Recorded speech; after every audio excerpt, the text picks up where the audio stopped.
কাজ শেষ হলে সহজ হবে সিলেট, চট্টগ্রাম, ময়মনসিংহের সাথে ঢাকার যোগাযোগ ব্যবস্থা। এ নিয়ে বিস্তারিত জানাতে চর ঈশ্বরদীয়া থেকে যুক্ত হচ্ছেন সহকর্মী হারুনুর রশিদ। হারুন, এখন ব্রিজ নির্মাণের কি অবস্থা? ব্রিজের কাজ কতদিন নাগাদ শেষ হতে পারে বলে জানিয়েছে কর্তৃপক্ষ?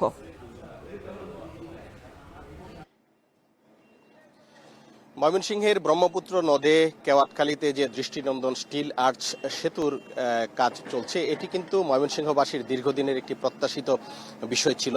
অবশেষে প্রায় 1 বছরেরও বেশি সময় ধরে কিন্তু সেতুর যে অবকাঠামোগত নির্মাণ কাজ, সেই নির্মাণ কাজ কিন্তু পুরোদমে শুরু হয়েছে।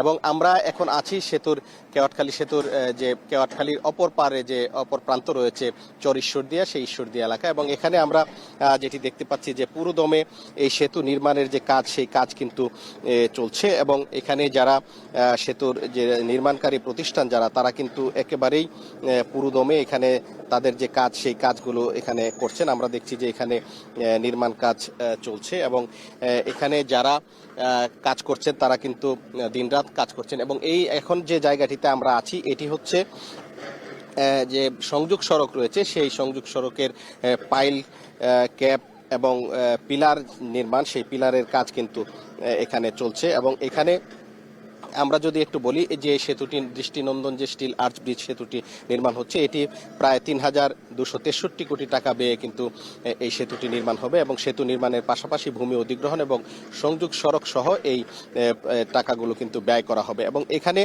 2024 সালের 26 জুন থেকে ময়মনসিংহের যে ব্রহ্মপুত্র নদের উপর যে পরিবেশ বান্ধব স্টিল আর্চ সেতু, সেটির মূল নির্মাণ কাজ শুরু হয়। এই সেতুটির স্টিল আর্চের অংশ হবে 320 মিটার এবং সেতুর মোট দৈর্ঘ্য হবে 1100 মিটার এবং মূল সেতুর প্রস্থ হবে 42.15 মিটার।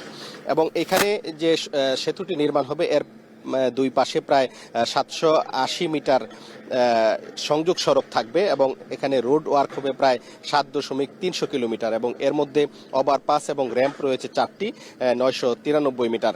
এবং এখানে আমরা যেটি দেখতে পাচ্ছি যে ভারী যন্ত্রপাতি দিয়ে কিন্তু এখানে সেতুর যে পাইলিং কাজ, সেই পাইলিং এর পর কিন্তু এখন পাইল ক্যাপ এবং যে পিলারের কাজ, সেটি করা হচ্ছে। এবং সেতুটি নির্মাণ করছে China state construction engineering corporation এবং স্পেকটা ইঞ্জিনিয়ার্স লিমিটেড।